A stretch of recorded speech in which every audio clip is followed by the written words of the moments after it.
കോഴിക്കോട് ജില്ലയിൽ വീണ്ടും shigella സ്ഥിരീകരിച്ചിരിക്കുന്നു. Kozhikode തൂണിയേരിയിൽ 9 വയസ്സുകാരനാണ് shigella സ്ഥിരീകരിച്ചത്. പനിയും വയറിളക്കവും ബാധിച്ച കുട്ടി കോഴിക്കോട് മെഡിക്കൽ കോളേജിൽ ചികിത്സയിലായിരുന്നു. 9 വയസ്സുകാരന്റെ 5 വയസ്സുള്ള സഹോദരിക്കും സമാന രോഗലക്ഷണങ്ങളുണ്ട്. അനീഷ് ദേവസ്യ വിവരങ്ങളുമായി. അനീഷ്, അല്പസമയം മുൻപാണ് കോഴിക്കോട് കളക്ടർ മാധ്യമങ്ങളോട് സംസാരിച്ചത്. 120 കേസുകൾ എന്നാണ് കളക്ടർ അറിയിച്ചത്. ഏറ്റവും കൂടുതൽ കേസുകൾ കോഴിക്കോട് ജില്ലയിലാണ്. മരണം സംഭവിച്ചിട്ടുള്ളതും കോഴിക്കോട് ജില്ലയിൽ തന്നെയാണ്. ഒരു ആശങ്കയുടെ സാഹചര്യമുണ്ടോ?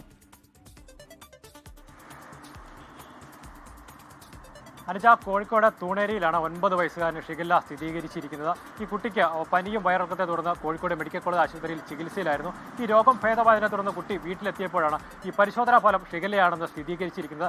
ഇതിൽ ഏറ്റവും ആശങ്കപ്പെടേണ്ട ഒരു സാഹചര്യം എന്ന് പറയുന്നത് ഈ 9 വയസ്സുകാരൻ്റെ 5 വയസ്സുള്ള ഒരു സഹോദരിക്കും സമാന രോഗലക്ഷണങ്ങൾ ഇപ്പോൾ കണ്ടെത്തിയിട്ടുണ്ട്. കുട്ടിയെ വടകരയിലെ ഒരു സ്വകാര്യ ആശുപത്രിയിൽ ചികിത്സയിൽ പ്രവേശിപ്പിച്ചിരിക്കുകയാണ്. ഈ ഷിഗല്ല സ്ഥിരീകരിച്ചതിൻ്റെ ഒരു പശ്ചാത്തലത്തിൽ ഈ പ്രദേശത്ത് ആരോഗ്യവകുപ്പ് ഇപ്പോൾ ഒരു പ്രതിരോധ നടപടികൾ ആരംഭിച്ചിട്ടുണ്ട്. അനുജ, ശരി, പ്രതിരോധ നടപടികൾ ഊർജിതമായി തന്നെ നടക്കുന്നുണ്ട്. അതിലേറ്റവും പ്രധാനമായി കുടിവെള്ളത്തിന്റെ കാര്യത്തിൽ ശ്രദ്ധിക്കണം എന്നുള്ളതാണ്. അത് ഇന്ന് കളക്ടർ ആവർത്തിക്കുകയും ചെയ്യുന്നുണ്ട്. കുടിവെള്ളം, തിളപ്പിച്ചാറിയ വെള്ളം കുടിക്കുക എന്നുള്ളത്, ഒപ്പം തന്നെ വൃത്തിഹീനമായ തട്ടുകടകളിൽ നിന്നൊക്കെയുള്ള ഭക്ഷണം കഴിക്കാതിരിക്കുക എന്നുള്ളതും ശ്രദ്ധിക്കേണ്ടതാണ്.